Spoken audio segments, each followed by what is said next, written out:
안녕하세요. 화정간학원 예지숙입니다. 오늘 은하출판사 모의고사 5회 기초간호 문제풀이 시작하겠습니다. 자, 1번 의료사고 예방과 환자 안전을 유지하기 위해 간호조무사가 취해야 할 태도로 옳은 것은 했어요. 자, 먼저 사고과실 방지법을 보면 간호조무사분들 자기의 직무 범위를 확실히 알고 일을 한다. 요 내용 알고 계시면 되거든요. 근데 직무 범위를 확실히 안다는 것은 업무에 대해서 한계를 인식하고 업무의 한계, 내가 할 수 있는 것들 있잖아요. 그래서 한계를 인식하고 그 범위 내에서 일을 한다면 사고나 과실이 나지 않겠죠. 나머지는 읽어보시면 되고요. 그래서 답은 5번 간호조무사의 직무 범위를 정확히 알고 수행한다. 그리고 업무 수행 시 4번처럼 언제나 감독자와 의논할 수는 없어요. 뭐 의문이 있을 때는 의논할 수 있지만 그래서 답은 5번. 이번에 생후 6개월 된 아기가 열이 난대요. 자, 이제 열이 난다는 건 지금 어딘가에 감염이 있다는 거거든요. 그리고 귀를 베게 되고 비벼대고 있대요. 자, 귀에 감염. 지금 보기에서는 2번 중이염밖에 없거든요. 귀에 있는 감염은. 자, 근데 이제 3세 이하의 아동이 성인에 비해서 중이염이 더 호발해요. 그 원인에 대해서 알고 계셔야 되는데 이유가 유스타키오간이 성인에 비해 넓고 짧고 곱기 때문에 그래요. 지금 그림에서는 크게 표현되진 않았지만 이제 유아의 유스타키오가는 성인에 비해서 곧고 넓고 짧으면 이제 호흡기라든지 상기도 감염 뭐 아니면 그 코에 있는 어떤 염증이나 세균 감염 같은 것들이 있었을 때 이 유스타키오관을 따라서 중위 쪽에 염증을 일으키는 그런 게 더 호발하거든요. 그래서 자, 성인에 비해서 아동은 유스타키오관이 넓고 짧고 곧아서 성인보다 중염이 더 호발한다는 거. 우리 회음절개술을 시행하는 이유로 옳은 것은 했어요. 회음절개술은 다른 말로 회음보호술이라고도 하죠. 분만의 과정 중에 분만 2기에 아기의 머리, 아두가 산도를 통해 밖으로 나올 때 좁은 산도를 통과해서 나오다가 회음부 같은 것들에 열상을 낼 수가 있어요. 우리 열상이라고 하는 게 둔탁한 물체에 의해서 불규칙하게 찢기는 거죠. 이렇게 찢기게 되면 이게 봉합이 쉽지도 않고 이제 불규칙하게 찢기다 보니까 그 봉합이 쉽지도 않고 그러다 보면 회복도 더뎌져요. 그리고 잘못하면 항문이라든지 이런 쪽으로 해서 크게 이제 쫙 찢어질 수가 있거든요. 그래서 이런 열상을 방지하기 위해서 뾰족한 가위, 날카로운 가위로 깨끗한 상처, 절개를 내주는 거 일부러. 그래서 기를 터줘서 분만 이기를 단축시키고 그 다음에 이제 열상을 방지해서 좀 회복을 빠르게 하기 위해서 그래서 우리 분만의 과정을 이렇게 네 단계로 나눌 수가 있는데 그 중에서 분만 2기의 회음부 열상 방지를 위한 것을 회음보호술이다라고 한다. 그러면 분만의 과정을 한번 살펴볼게요. 요 분만 이 기에 해당하는 그런 간호들을 좀 알고 계셔야 되거든요. 자, 분만 1기는 자궁 경관이 완전히 개대될 때까지의 시기다. 이때 해주는 게 이제 산모가 호흡 같은 것들이 가빠져요. 그러면서 구강호흡 막 이런 짧은 구강호흡을 막 하다 보면 구강점막이 건조해질 수 있거든요. 그래서 구강청결해주고 그 다음에 태아에 심음 청취해줘야 돼요. 그래서 이게 자궁이 수축되는 과정에서 태아에게 산소 공급이 제대로 되지 않으면 태아 스트레스 상황이 될 수 있거든요. 그래서 태아 심음 같은 것도 청취하고 그 다음에 이때 해주는 게 절대 안정 이런 거 아니에요.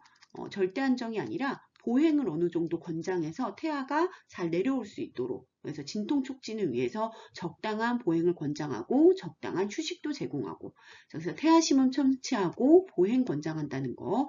그다음에 분만 2기 태아가 만출될 때, 자 태아 몸체가 이제 완전히 만출되는 시기죠. 이때는 이제 파수가 되는지 그리고 감염 예방해주고 이때 또 중요한 게 산모가 복압을 줘야 돼요. 태아가 내려올 때 같이 힘을 주면서 이제 그 만출이 쉽게 되게 하기 위해서. 근데 이 복압 제공은 1기가 아니라 여러분들 2기예요. 1기 때는 아직 애가 다 안 내려왔기 때문에 열리지 않았기 때문에 쓸데없이 복압 주면 안 돼요. 그래서 태아 만출기 때 복압을 제공한다는 거. 그 다음에 이때 해주는 게 우리 이제 회음 보호술.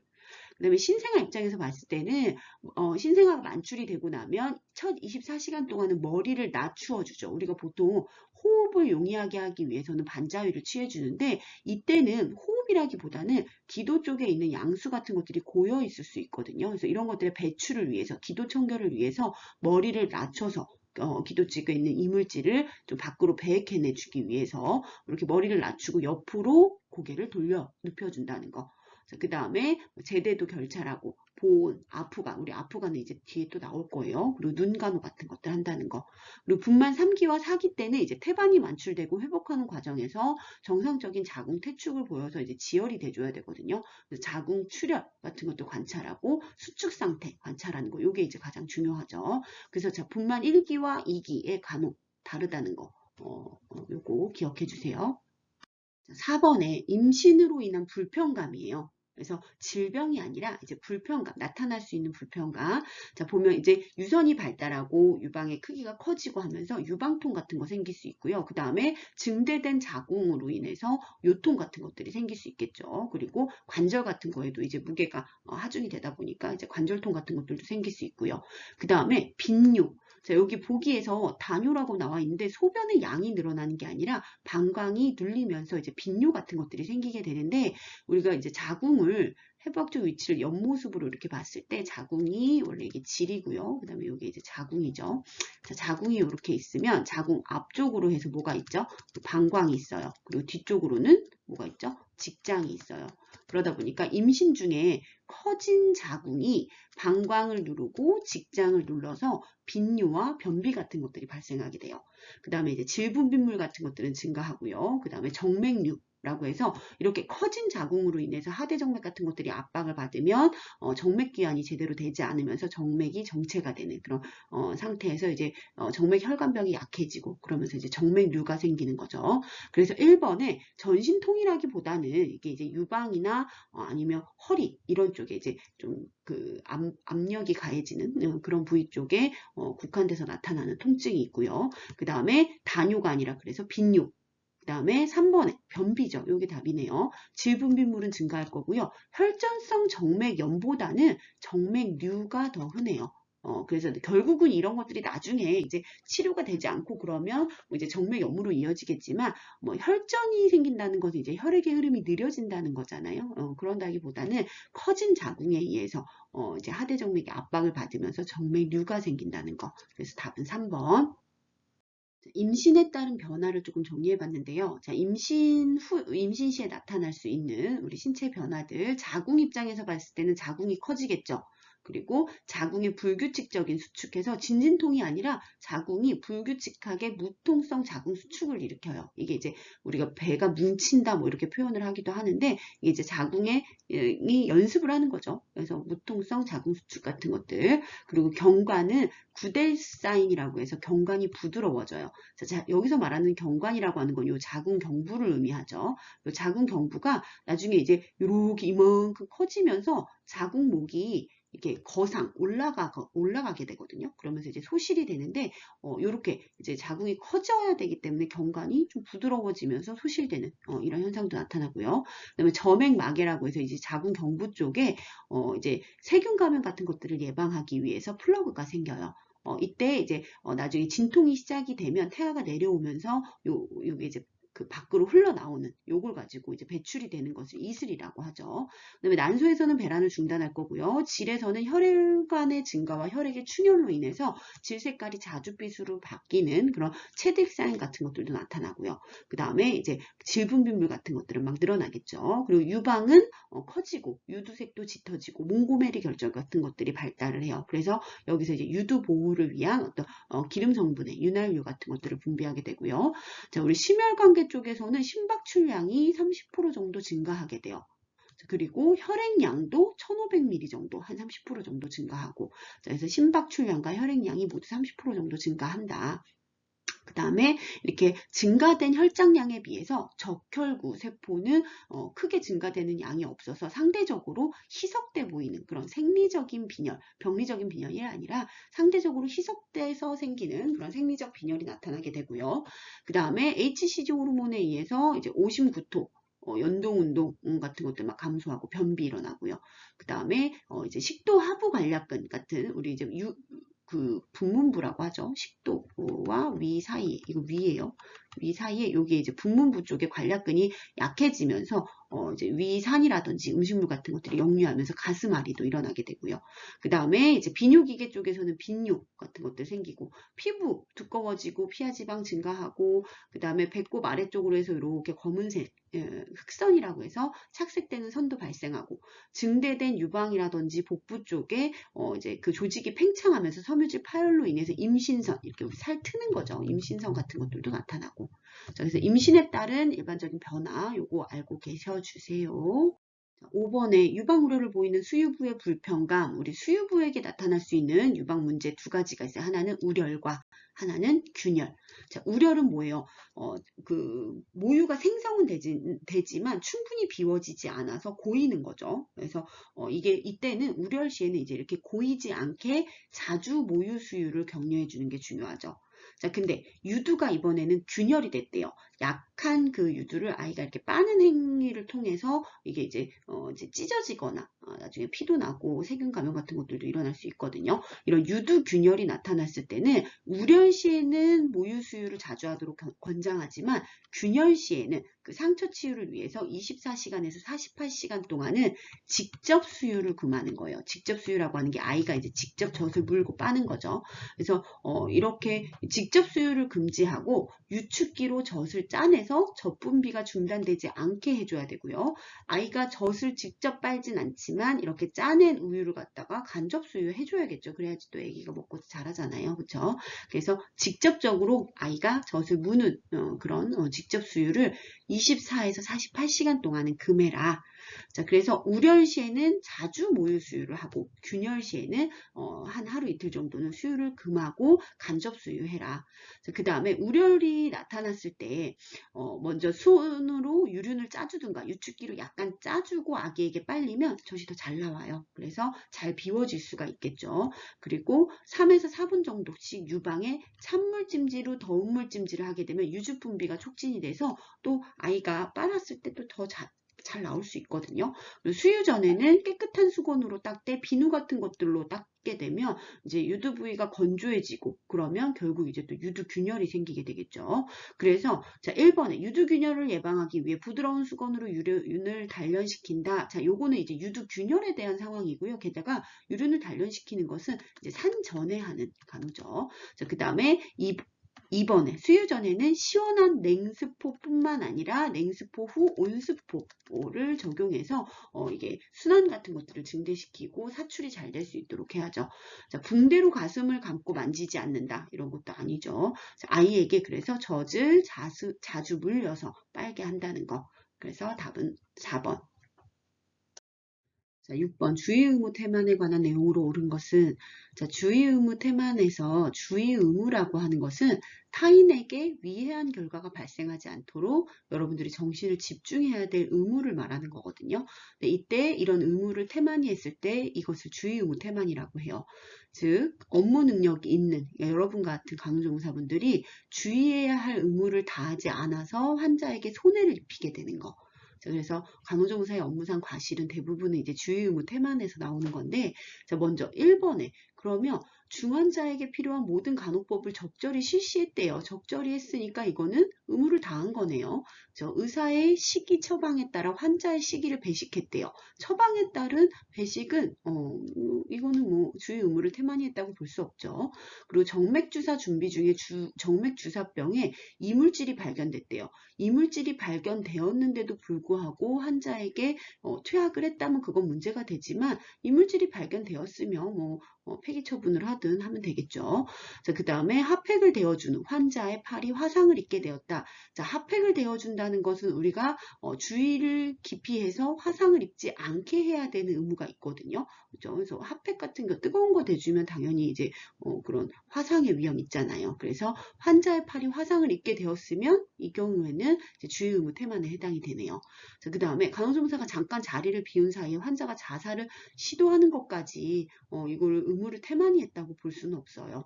그래서 답은 4번.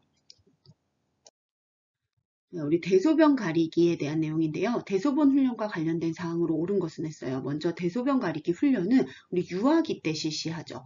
있죠. 이게 항문 관략근을 조절하는 것을 통해서 자율성을 획득할 수 있는 그리고 유아기의 훈련을 하는데 대변 훈련이 소변보다 먼저 실시돼요. 12에서 18개월경쯤에 완성이 되고요.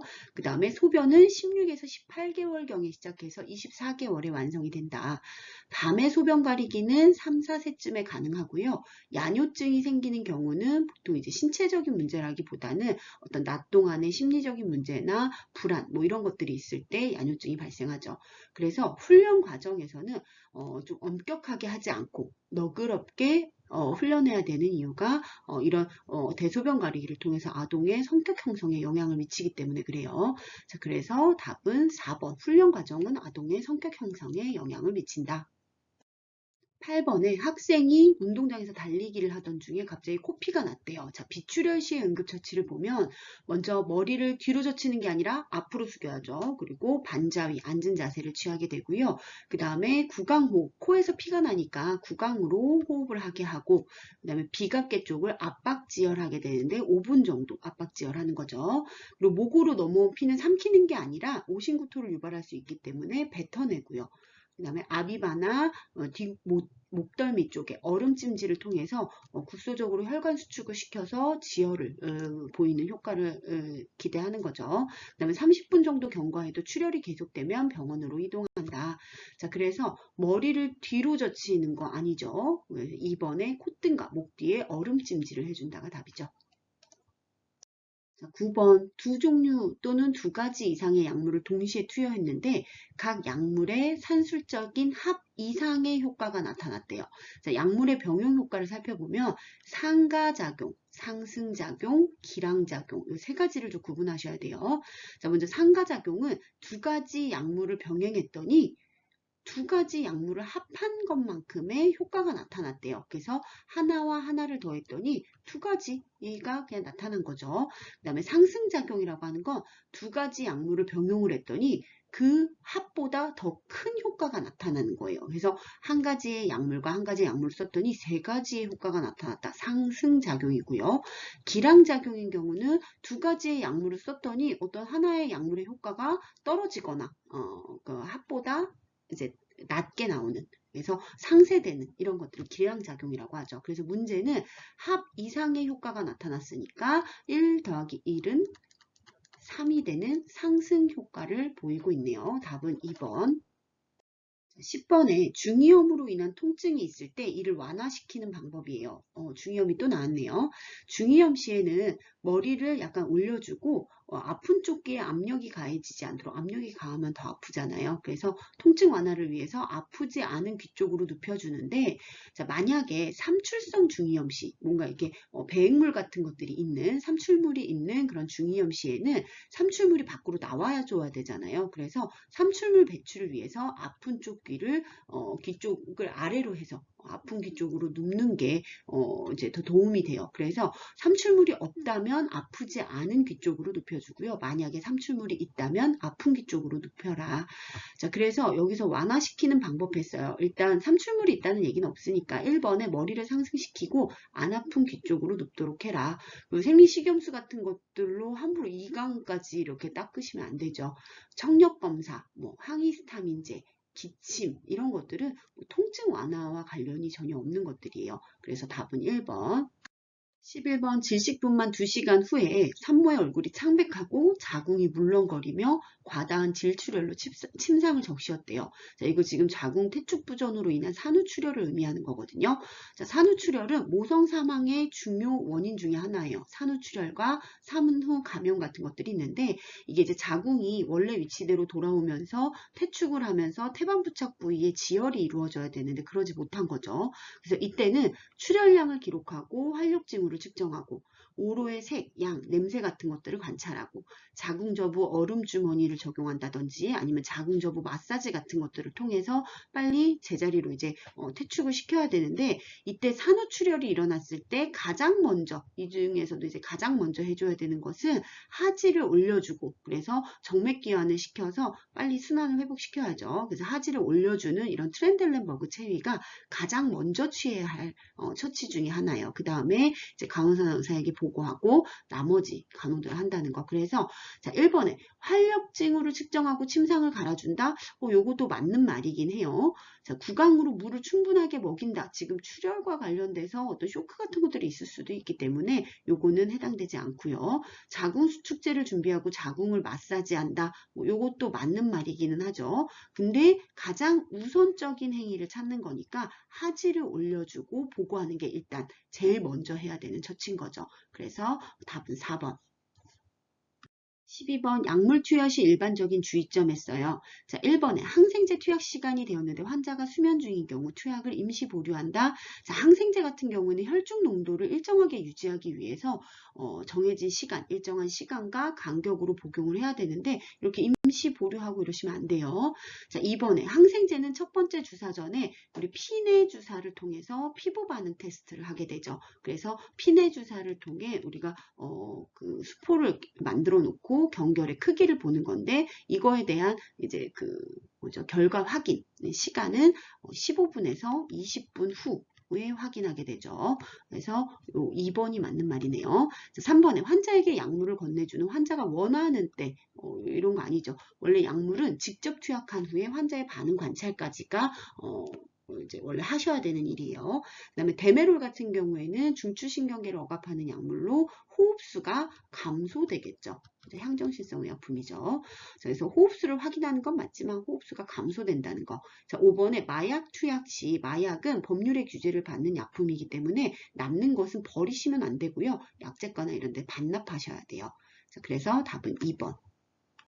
13번 환자가 병원에서 처방되지 않은 약을 먹고 있네요. 이때 하셔야 되는 거는 어디 갔냐? 4번에 즉시 그 약물 복용을 금지시키고 담당 간호사에게 보고하는 거죠. 그래서 어떤 약인지를 먼저 확인을 하고 의사의 처방하에 투약을 하셔야겠죠. 그래서 답은 4번.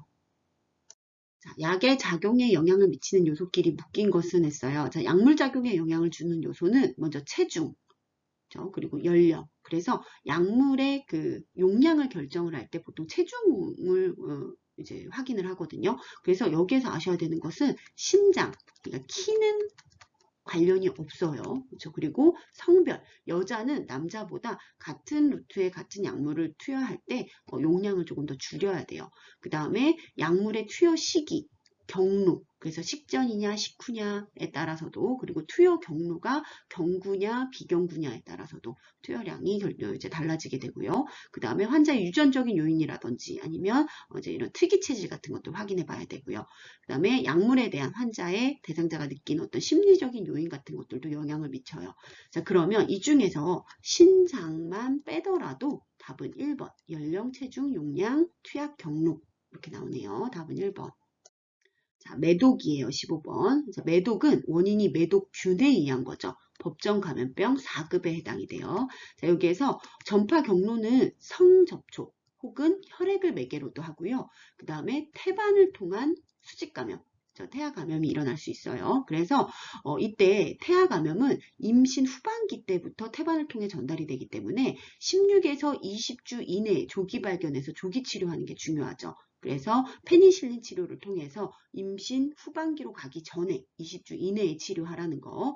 그 다음에 이제 VDRL 테스트라고 해서 이게 이제 매독을 진단하는 검사죠. 이 테스트 이름도 아셔야 되고요. 그 다음에 이제 증상은 매독 같은 경우에는 성기 궤양을 특징으로 하거든요. 그래서 궤양 이 정도 알고 계시고요. 그 다음에 태아에게 전달이 됐을 때 선천성 매독 증후군 같은 것들이 나타날 수 있다.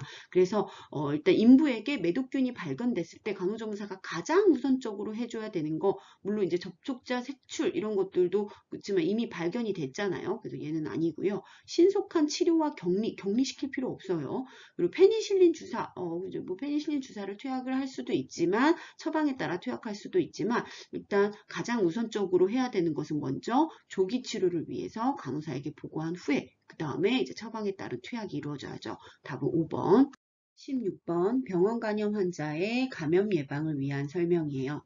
자, 먼저 간염은 세 가지가 있죠. A형 간염, B형 간염, C형 간염. 자, A형 간염은 경구 감염이죠. 그래서 음식물이나 물, 이런 경구를 통한 감염이에요. 그래서 간호는 식기를 구별하고 음식 같이 먹지 않는다는 거. 그리고 사용한 식기는 자비소독하는데 끓인 후에 씻는다는 거. 요거 기억하시고요. 그 다음에 환자가 남긴 잔식은 소독 후에 폐기 처분해야지 재활용하거나 뭐 이러면 안 되죠. 자, 그래서 A형 간염은 경구 감염이다. 그거와 관련된 간호 기억하시고요. B형 간염과 C형 간염은 혈액이나 정액, 수혈, 주사기 이런 것들을 통한 혈액 감염이에요. 그렇죠? 그래서 자, B형 간염은 3급, C형 간염도 3급, A형 간염은 2급이에요. 근데 B형 간염과 C형 간염은 그래서 이렇게 혈액을 통해서 감염되고 모체로부터의 수직 감염도 일어나거든요. 자, 간호는 우리 일단 간염 환자들은 잘 먹어야 돼요. 고단백, 고탄수화물, 고비타민 C기. 그 다음에 우리 간에서는 담즙을 생성하잖아요.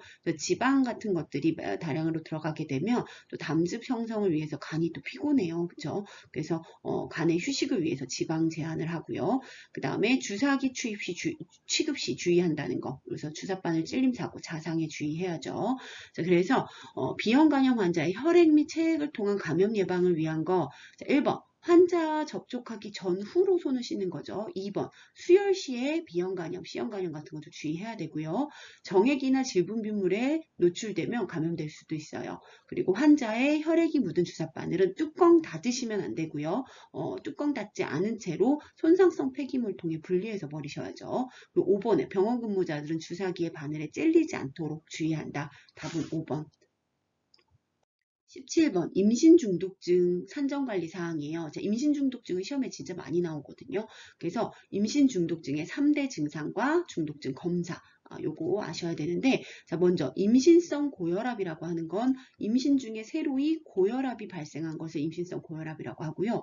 거기에다가 단백뇨와 부종을 동반하면 자간전증, 그 다음에 거기에 경련까지 동반하면 자간증이라고 하죠. 그래서 임신성 고혈압은 고혈압만 생긴 거, 자간전증은 고혈압에 단백뇨에 부종까지 나타난 거, 자간증은 거기에다가 경련을 동반한 거. 그래서 이게 이제 모성 사망의 원인이 되기도 하는데, 그래서 임신 중독증의 3대 증상은 고혈압, 단백뇨, 부종으로 이런 것들을 발견하기 위해서 고혈압, 혈압 검사하죠. 단백뇨, 소변 검사하고요. 부종, 체중 측정해서 이제 산정관리로 임신중독증 검사를 하게 돼요. 그래서 여기에서 지금 답은 2번 혈압 및 단백뇨 검사가 된다. 여기에다가 이제 체중까지 같이 측정한다는 거. 그래서 혈압은 해당이 되지만 당뇨는 해당이 되지 않아요. 그리고 매독 검사 같은 것들은 임신중독증과 별로 관련이 없고요. 그래서 답은 2번. 18번 고혈압 조절을 위하여 고려해야 할 사항으로 옳은 것은 자, 고혈압은 수축기 혈압이 140 이상, 이완기 혈압이 90 이상인 상태. 그리고 원인으로 보면 우리가 이제 식이나 스트레스 같은 것들이 원인이 되는 우리가 보통 성인병이라고 하는 그런 상태에서의 고혈압을 본태성 고혈압이라고 하고요. 그 다음에 다른 질환, 예를 들어 뭐 부신 피질의 문제라든지 뇌하수체 문제나 여러 가지 다른 장기의 질환의 수반이 돼서 2차적으로 합병하는 고혈압을 2차성 고혈압이라고 해요.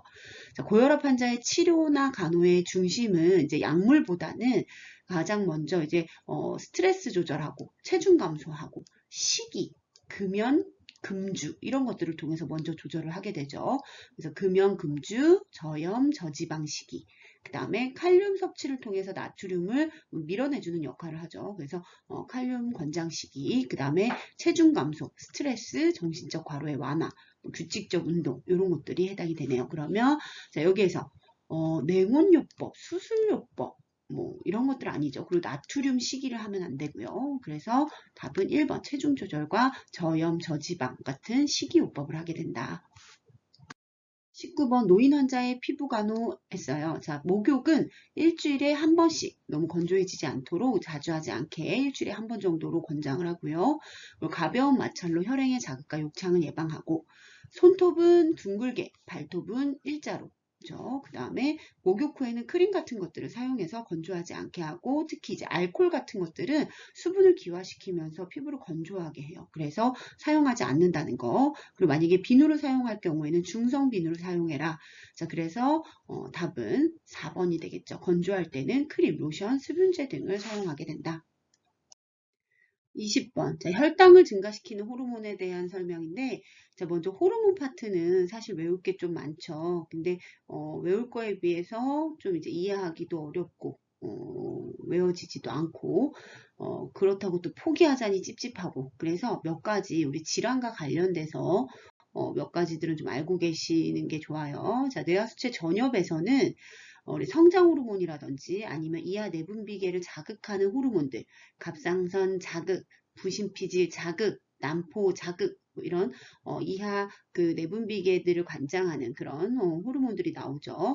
그래서 여기에서 이제 성장 호르몬이 과잉되게 되면 성장기 때 거인증 같은 형태로 나타나고요. 성장판이 닫힌 성인들에게서는 이제 말단이 비대해지는 말단 비대증의 형태로 드러나죠. 부족하게 되면 난장이, 그 다음에 이제 뇌하수체 후엽에서는 자궁수축 호르몬인 옥시토신과 항이뇨 호르몬은, 자, 항이뇨 호르몬이 과잉되면 소변량은 감소해요. 이뇨가 안 되게 하는 게 많아지니까 소변이 안 나오는 거죠. 그래서 자, 항이뇨 호르몬과 소변량은 좀 이렇게 반대로 생각해 주시면 되거든요. 그래서 이제 이게 만약에 항이뇨 호르몬이 부족하게 되면 소변량은 어떻게 되겠어요? 부족해지면 소변량은 그럼 증가하겠죠. 그런 경우를 이제 요붕증이라고 하는데 요거 요붕증 하나 기억해 주시고요. 그 다음에 부신 피질에서는 남성 호르몬인 안드로겐과 우리 여러 스테로이드들, 알도스테론이라든지 코티솔과 같이 우리 몸의 질병이나 위기 상황에서 우리 몸을 항상성을 유지하기 위한 그런 스테로이드들이 나오게 돼요. 그래서 알도스테론은 염류코르티코이드로 나트륨을 정체시켜서 수분을 끌어당겨요. 수분을 정체시키고 혈압을 올리는 이런 역할들을 하게 되고요. 그 다음에 코티솔, 당류코르티코이드라고 해서 우리 몸이 만약에 질병이라든지 뭐 스트레스 상황에서 혈당을 높이고 그 다음에 소염작용이라든지 뭐 이런 것들을 해주는 게 코티솔이라고 하는 스테로이드죠. 그래서 부신은 우리 신장의 양쪽 콩팥, 심장의 머리에 이렇게 꽃갈 모양으로 이렇게 있는 건데 거기에 겉질을 피질이라고 하고 안질을 수질이라고 하죠. 그래서 부신 피질에서는 이런 스테로이드들이 나오고요. 부신 수질에서는 혈관을 수축시키고 혈압을 올리는 에피네프린이나 노르에피네프린과 같은 아드레날린이 분비되고요. 갑상선에서는 우리 이제 혈중 칼슘을 뼈내로 집어넣어주는 역할을 하는 칼시토닌과 신진대사를 조절하는 티록신이 나오죠. 그래서 이때 갑상선 기능이 항진이 되게 되면 우리가 그레이브스병이라고 해서 바제도시병이라고도 하고요. 먹어도 살이 빠진다든지 신진대사가 너무 활발해지다 보니까 체중 감소라든지 그리고 이제 더위를 많이 타고 신경질적이고 심장 박동수가 증가하고 이런 형태를 보이게 되죠. 반대로 저하되게 되면 갑상선 기능이 저하되면 신진대사가 제대로 원활히 이루어지지 않으면서 진피 아래쪽에 있는 점액 같은 것들의 정체로 수종 같은 것들이 생기고요. 그 다음에 어린아이들에게서는 신진대사가 안 되다 보니까 성장 발달에 영향을 미쳐요. 그래서 크렌티증이라고 해서 이제 지지나라고 하는 이제 이제 그 지적 발달이 좀 부족하다든지 뭐 이런 형태로 나오게 되는 거죠. 그 다음에 부갑상선 호르몬은 우리 칼시토닌의 기량에서 뼈에 있는 칼슘을 혈중 내로 빼내주는 역할을 해요. 이게 너무 과다해지게 되면 뼈에 있는 칼슘이 혈중으로 많이 나가다 보니까 뼈가 약해져서 골절 같은 것들이 생기게 되고요. 혹은 부족하다 보면 이제 세포내 안정대사나 뭐 이런 데 영향을 미치는 그런 칼슘들이 혈중에 부족해지니 경련 같은 것들이 나타나는 이제 테타니 이 증상 같은 것들이 있죠. 그 다음에 췌장은 우리 소화효소를 분비하기도 하지만 내분비 선의 역할도 하죠. 호르몬인 인슐린과 글루카곤을 분비하면서 인슐린은 혈당을 낮추죠. 글루카곤은 반대로 혈당을 높이는 역할을 하게 되고요. 성선, 남성에서의 테스토스테론과 여성의 에스트로겐, 프로게스테론 같은 것들은 이런 호르몬들은 이제 생식 기능 같은 것들을 조절하고요. 그래서 이 중에서 혈당을 증가시키는 호르몬, 일단 글루카곤이 확실하네요. 그쵸? 그 다음에 성장 호르몬 같이 이런 뇌하수체 전엽에서 나오는 것들도 이제 성장을 자극하고 혈당을 높이고 하거든요. 그 다음에 아까 우리 당류코르티코이드, 코티솔 같은 것들, 자, 이런 것들이 이제 혈당을 높이고 어떤 그 스테로이드로서 어떤 소염작용 같은 것들을 일으키는. 그래서 지금 여기서 보면 2번이 되겠네요. 코티솔, 부신 피질에서 나오는 코티솔이라든지 성장 호르몬, 글루카곤 같은 것들. 답은 2번. 21번 신생아 목욕 시 주의사항인데요. 먼저 신생아 목욕은 자, 체온이 안정되고 체중이 2.5kg이 넘으면 언제든지 통목욕이 가능해요. 자, 여기서 통목욕이 가능한 기준은 체중이 2.5kg라는 거.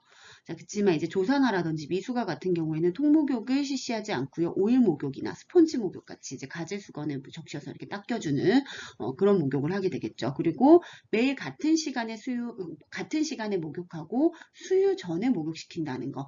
이제 신생아들 같은 경우에는 위분문 관략근 아까 말씀드린 요 위분문 관략근이 약해서 이제 수유 후에 이제 쉽게 개원해져 역류가 잘 되기 때문에 수유 전에 한다는 거. 그 다음에 태지는 생후 1에서 2일 정도까지 태지가 남아있는데 억지로 제거하지 않아요. 왜냐하면 피부 보호 기능과 살균 작용이 있기 때문에. 그리고 전체 시간은 5분 정도로. 그리고 얼굴 쪽 특히 눈이죠. 눈의 내안각에서 외안각 방향으로 다 아시죠? 얼굴에서 머리, 몸 순서로 닦고 통목욕 시 몸을 담글 때는 발부터 담가서 애가 놀라지 않게. 자, 그래서 목욕시킬 때 주의사항. 자, 수유 후 아니고요. 목욕 시간 30분 너무 길어요. 다리에서 머리 방향이 아니라 머리에서 얼굴에서 다리 방향 쪽으로. 그 다음에 태지는 오일을 사용해 부드럽게 벗겨내지 않아요. 5번에 일정한 시간에 시행한다. 22번 호르몬 문제 또 나왔네요. 자, 뇌하수체 후엽에서 분비되는 거 그럼 뭐 있죠? 옥시토신과 항이뇨 호르몬. 자, 항이뇨 호르몬이 과잉되면 많아지면 소변량은 어떻게 된다? 줄어든다. 그리고 항이뇨 호르몬이 감소하면 반대로 소변량은 증가하는 요붕증을 보인다. 옥시토신은 자궁 수축 호르몬이죠. 자, 그래서 뇌하수체 후엽에서 분비되는 거 4번 항이뇨 호르몬이네요. 자, 23번 호르몬의 이번에 기능에 대해서 나왔어요. 이번 회차는 호르몬 얘기가 좀 많이 나오는데 우리 아까 뇌하수체 전엽 호르몬, 후엽 호르몬, 뭐 갑상선, 부갑상선 뭐 이런 호르몬들의 기능들을 쭉 떠올려 보시면 돼요. 그래서 자, 1번에 인체의 발육과 성장을 조절한다. 1번이 답이네요. 그렇죠? 성장 호르몬 같은 것들. 그리고 생체의 외부 환경이 아니라 내부 환경, 생체 내 환경을 조절하잖아요. 혈액의 양까지 조절하지는 않아요. 이게 호르몬이 혈액으로 운반되면서 이렇게 혈액을 따라 이동하다가 표적장기에 가서 기능하는 거죠. 산화작용에 영향을 미치지 않고요. 뭐 근육 이완 뭐 이런 것들도 해당이 안 되죠. 답은 1번. 자, 24번 어르신이 주무시다가 병실 바닥에 떨어져서 골절상을 입었나 봐요. 윤리적인 측면에서 간호조무사의 책임은 이제 병원에서 일어나는 낙상 사고 같은 경우에는 간호조무사의 주의에 해당되거든요. 그래서 자, 2번 환자의 낙상 예방은 간호 업무에 속해요. 그래서 우리 왜 보호자 낙상 예방 교육하고 환자 교육하고 하잖아요. 그리고 고위험군에 대해서 관찰하고 사이드레일 올려주고 이런 것들 있죠. 그래서 간호조무사로서의 책임이 있다. 26번 고열 환자 간호예요. 자, 고열, 열이 나면 일단 시원한 환경 제공해주고 금기가 아니라면 수분 섭취 권장하고 미온수 마사지, 냉요법 같은 것도 실시하겠죠. 그래서 답은 2번이 되겠고요. 얼음물이 아니라 얼음물 같은 경우는 이제 열사병과 같은 상황에서 급격히 체온을 냉각시켜야 될 때 사용하는 방법이고요. 75% 알코올, 우리 알코올 마사지 같은 거 처방하에 할 수 있는데 이때 사용하는 알코올은 보통 35에서 50% 정도를 사용하죠. 75%는 요거는 소독용이죠. 그래서 답은 2번. 자, 27번 노인 환자들이 가지고 있는 비뇨기 문제 해결하기 위한 방법이에요. 자, 먼저 1번에 규칙적으로 소변을 보게 한다. 요건 답이네요. 자, 2번에 취침 전 2시간 이내에 충분하게 수분 섭취를 하면 자다가 소변 마렵잖아요. 3번에 알코올, 커피 등은 이런 것들은 방광을 자극하죠. 이런 거 좋지 않고요. 요실금이나 긴박뇨를 예방하기 위해 수분을 1000cc 이내면 너무 적은 수분이에요. 우리가 보통 정상 성인의 하루 수분 섭취 권장량이 1500에서 2000 정도인데 우리가 요실금이 있다고 해서 수분을 제한하지는 않아요. 5번에 갈증이 나지 않는 한 수분 섭취 제한한다. 이것도 답이 아니죠. 그래서 우리가 비뇨기계 문제를 해결하기 위해서는 적당한 수분 섭취를 하고 규칙적인 소변 습관을 기를 수 있도록 방광훈련이라든지 뭐 이런 것들을 하게 되고요. 그래서 잠자기 2시간 전에는 수분 섭취를 제한하지만 전체적인 하루 총 수분 섭취 권장량을 제한하지는 않아요. 그래서 답은 1번. 28번에 급성 심근경색증 간호예요. 자, 심근경색이라고 하는 거 먼저 우리 협심증이라고 하는 것도 있었고요. 그 다음에 심근경색 이 두 가지는 좀 구분을 해주셔야 되는데, 자, 둘 다 관상동맥 질환이에요. 관상동맥에 문제가 있는. 자, 관상동맥이라고 하는 것은 심장에 영양분을 공급하는, 심장을 싸고 있는 요런 임금의 관 모양을 닮았다 해서 우리가 관상동맥이라고 하거든요. 얘는 심장에 혈액을 공급하는 혈관이다. 자, 근데 이 혈액을 공급하는 혈관이 막혔대요. 막히거나 좁아져서 발생하는 문제들을 이제 이런 관상동맥 질환이라고 하는데, 협심증 같은 경우에는 이 관상동맥이 좁아져서 심근에 산소 공급이 잘 안 되는 거예요. 그러다 보니까 심장이 수축할 때마다 흉통을 일으키게 되는. 자, 근데 심근경색은 여기에서 조금 더 진행이 돼서 관상동맥에 폐색이 일어나고 결국은 심근이 썩는 거예요. 심근의 괴사까지 일어난 상태를 심근경색이라고 한다는 거. 이때 이제 가장 큰 특징은 흉통이에요. 호흡곤란이라든지 산소 공급이 전신에 안 되다 보니까 이제 호흡곤란 같은 것들이 나타나는데, 이때 치료 및 간호로 보시면, 자, 일단 호흡곤란 같은 거 있을 때 산소 투여해주고요. 그 다음에 심근의 산소 소모도를 낮추기 위해서 절대 안정해줘야 돼요. 지금 심장이 일 많이 하면 안 되잖아요. 그리고 통증 조절을 위해서 몰핀을 투여하게 되는데, 이때 몰핀은 근육 주사하지 않아요. 반드시 IV로 투여하게 돼 있죠.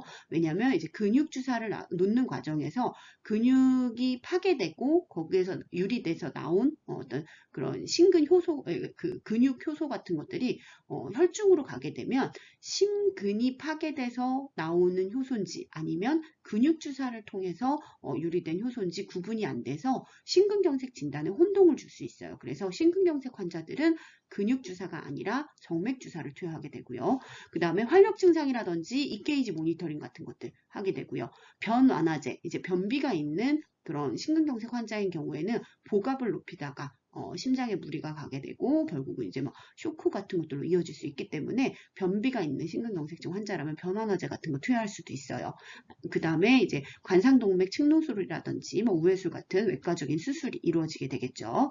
그래서 심근경색 환자의 간호는 요거 좀 기억을 해주시고요. 심근경색 환자의 통증 조절은 몰핀을 통해서 조절한다는 거. IV로. 근데 자, 우리 협심증을 한번 볼까요? 협심증은 관상동맥이 좁아진 거예요. 그래서 산소 공급이 안 되고 있는 상태죠. 그러면 이 좁아진 관상동맥을 넓혀주면 돼요. 이때 사용하는 약물은 혈관이완제, NTG, 니트로글리세린을 설하 투여하게 되면 좁아진 혈관이 다시 넓어지면서 산소 공급이 원활해지면 흉통이 완화가 돼요. 그렇지만 심근경색은 이미 심근에 괴사가 시작이 됐기 때문에 NTG로 소용이 없죠. 그래서 심근경색 환자 요 간호 요거 기억해 주셔야 돼요. 그러면 가장 우선적인 간호, 지금 호흡곤란과 흉통을 호소하면서 왔대요. 그러면 일단 호흡곤란이 있으니까 산소 투여 먼저 해줘야죠. 그렇죠? 그리고 나머지 뭐 혈액검사 실시하고 몰핀 정맥 투여하고 뭐 이런 거 다 맞는 말이지만, 그 중에서도 우선적으로 지금 호흡곤란과 관련해서 산소 투여가 가장 먼저다. 답은 2번. 자, 29번. 오른쪽 눈만 볼 수 있는 시각장애 환자래요. 자, 1번에 환자가 볼 수 있는 쪽에 물건을 비치한다. 그쵸? 환자가 이제 그 건강한 쪽, 눈으로 볼 수 있는 곳 쪽에 물건을 주로 비치해 두는 게 좋겠죠. 나머지는 읽어보시면 될 것 같아요. 자, 30번에 제산제라고 하는 거는요, 이제 위산을 중화시키기 위한 약물이거든요. 예를 들어 위궤양이라든지 뭐 이런 환자들에게서 위산에 의해서 궤양 부위가 자극이 되면 쓰림 증상, 통증 같은 것들이 심해지는데, 그런 것들을 완화시키기 위해서 제산제를 써요. 그래서 이 제산제의 원리를 보면 우리가 이제 pH가 7 정도가 되면 중성이라고 하죠. 그거보다 숫자가 커지면 알칼리성이라고 하고요. 그 다음에 요거보다 숫자가 작아지면 산성이라고 부르는데, 우리 몸의 혈액은 몇이죠? 산도가 7.35에서 7.45 정도로 약 알칼리예요. 그쵸? 약 알칼리. 근데 우리 몸에 산의 성질이 하나 있어요. 뭐 있죠? 위산. 위산은 pH가 2에서 4 정도로 아주 강한 강산이에요. 그래서 궤양이 있는 부위에 이런 위산이 계속해서 자극을 하면 통증이 심해지니까 이 위산을 중화시키는데, 그때 사용하는 제산제는 이 위산을 중화시킨다는 것은 뭐예요? pH의 숫자를 크게 만든다는 거죠. 그죠? 이 숫자가 커지면 커질수록 알칼리로 가니까. 그래서 답은 3번. 위액의 pH를 상승시키면 알칼리 쪽으로 가는 거죠. pH가 하강하면 산으로 가거든요. 그래서 제산제는 중화시켜서 pH를 상승시킨다. 답은 3번. 31번 골절 환자의 응급처치인데요. 골절 환자 하면 우리 이동 전에 고정해줘라. 그쵸? 이게 중요하죠. 그래서 단순 골절인 상황에서 이제 그 부러진 뼈의 파편이나 이런 것들이 주변에 혈관이나 신경 같은 것들을 잘못 건드리게 되면 복합골절로 이어질 수도 있거든요. 그래서 단순 골절이 복합골절로 되지 않도록 하기 위해서 고정해주라는 거. 그 다음에 만약에 출혈 같은 것들이 있다면 당연히 지혈이 선행되어져야 되죠. 그 다음에 손상된 사지는 올려주고 냉찜질로 부종 내려주고 만약에 골절편, 파편이 돌출이 됐다면 생리식염수 같은 것들로 세척하고 멸균 드레싱 해줘라. 그래서 자, 여기서 1번에 부득이한 경우를 제외하고는 부목을 되기 전에 절대 이동하지 않는다. 그쵸? 근데 여기서 이제 하나 더 참고로 알아두시면 여기서 이제 척추골절 환자거든요. 척추골절 환자는 처치 전에 구조 요청이 우선이에요. 왜냐하면 척추 쇼크 상황이 올 수도 있기 때문에 이 척추 쇼크라고 하는 게 척추뼈가 골절이 일어나서 주변에 척수신경을 이제 손상을 일으키면 우리 이제 자율신경계 같은 것들의 기능 손상으로 인해서 혈압이 떨어진다든지 쇼크 증상 같은 것들이 생길 수 있거든요. 그래서 다른 골절들은 고정이 가장 먼저기는 해요. 골절의 기본은 고정이지만 척추골절 환자인 경우에는 고정도 고정이고 처치도 처치지만 그 전에 빠르게 구조 요청을 해서 일단 환자가 어떤 쇼크 상황이나 이런 데서 빨리 처치받을 수 있도록 치료받을 수 있도록 해줘야 돼요. 그래서 요거는 그냥 참고로 하나 알아두세요. 그래서 일단 여기에서는 부득이한 경우를 제외하고는 부목을 되기 전에 절대 이동하지 않는다. 답은 1번. 32번 심장박동에 의해 생긴 파동이 동맥파를 따라 말초로 전파됐대요. 그래서 요골동맥상에서 지두로 촉진해서 질병 상태를 판단하는 한방에서는 여러 가지 진단법 중에서도 이제 가장 많이 쓰이고 가장 우위를 차지하는 게 맥진이죠. 맥박을 짚어보는 거. 그래서 맥진을 통해서 경락의 허시를 파악해서 뭐 어떤 질병을 진단하거나 상태를 파악하는. 그래서 답은 1번. 자, 33번 부항요법이에요. 부항요법은 우리 음압을 적용해서 어혈을 푸는 거 해서 이제 음압을 적용하기 전에 이렇게 사열 같은 거 해서 피를 좀 뽑아내기도 하잖아요. 그렇죠? 음압을 적용해서 뭉친 혈을 풀어주는 거예요. 그래서 보통은 이제 신경통이나 근육통과 같은 이런 통증에서 주로 사용을 하고요. 금기는 임산부의 복부, 청골, 요부 이런 데 사용하시면 안 되죠. 그리고 특히나 이제 정맥류와 같이 혈관벽이 약해져 있는 곳에 음압을 적용하면 혈관벽이 터지면서 정맥류 부위에 이제 손상이 일어나겠죠. 그래서 혈관 파열이 되지 않게 정맥류 부위에는 하지 않는다는 거. 그리고 몸이 너무 피곤하거나 뭐 수척하거나 영양 상태가 좋지 않다거나 뭐 이런 경우에는 한방에서의 어떤 침이나 뜸 뭐 이런 것들 부항 이런 것들 하지 않죠. 그래서 33번에 부항요법을 적용할 수 있는 경우는 답은 4번이죠. 근육통. 34번 치과에서 간호조무사 김씨의 기본 업무예요. 자, 1번 진료 도중 진공흡입기 우리 석션기 같은 것들 적절히 사용한다. 잘했네요. 자, 2번에 기구를 교환할 때는 기구의 손잡이가 구강내를 향하도록 한다라고 돼 있는데 자, 먼저 구강을 좀 그려볼게요. 이거 치아예요. 치아고 혓바닥 이렇게 한다면 우리 기구를 교환할 때 기구는 사용 부위 예를 들어서 뭐 이렇게 가위라고 할까요? 시저 같은 것들 이렇게 생겼나? 아무튼 뭐 이런 기구가 있어요. 이게 손잡이에요. 손잡이 부분이고 이 부분이 사용 부위라면 사용 부위 뭐 겸자의 끝부분이나 이런 부위들 있잖아요. 이 사용 부위가 구강내로 향해야지 손잡이가 구강내로 향하면 안 되겠죠. 그리고 마취제 미리 준비하고 마취 시행하는 거는 의사가 할 거예요. 그리고 등받이를 앞으로 제치는 게 아니라 뒤로 제쳐야지 누울 수 있지 않나요? 치석 제거도 간호조무사의 업무는 아니에요. 그래서 답은 1번. 자, 35번 영구치 중 가장 마지막에 나오는 치아. 자, 먼저 유치와 영구치에 대해서 아셔야 되는데 자, 유치는 20개, 영구치는 32개. 자, 유치는 태생기 7에서 8주 때부터 이미 잇몸 안에서 이제 만들어지고 있어요. 형성은 돼요. 자, 근데 처음으로 바깥으로 맹출되는 시기는 생후 6개월에 하악 유중절치, 하악, 아랫니, 가운데가 먼저 나오게 되는 거죠. 생후 6개월에 하악 유중절치가 맹출이 되기 시작해서 6세부터 12세까지는 영구치와 함께 유치가 공존하는 혼합치열기고요. 유치가 건강해야 영구치도 건강해요. 그리고 유치의 건강 상태는 어린이의 건강, 학습 능률, 성격 형상 이런 것들에 영향을 미치고요. 충치로 인해서 유치가 빨리 빠지면 소화 기능이나 신체 정신의 성장에 악영향을 미칠 수도 있고요. 유치는 평생 사용할 영구치가 바르게 나올 수 있는 길잡이 역할을 한다.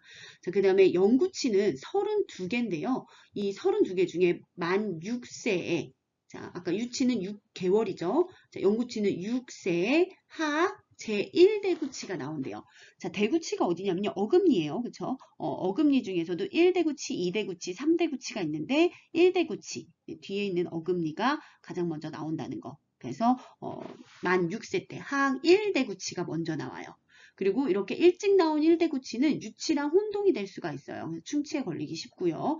16세 경쯤에 사랑니를 제외하고 28개, 자 32개 중에 사랑니 4개를 제외하고 16세 경쯤에 모두 석회화가 종료가 되고요. 18세 이후가 되면 사랑니, 마지막으로 이제 사랑니가 나오는데 이 사랑니는 다른 말로 제3대구치, 지치라고도 불러요. 자, 그러면 영구치 중 가장 마지막에 나오는 치아는 5번 사랑니, 제3대구치, 지치가 되겠네요. 답은 5번. 자, 여기까지 기초간호였고요. 보건간호 풀이 다음 그 컨텐츠로 다시 할게요.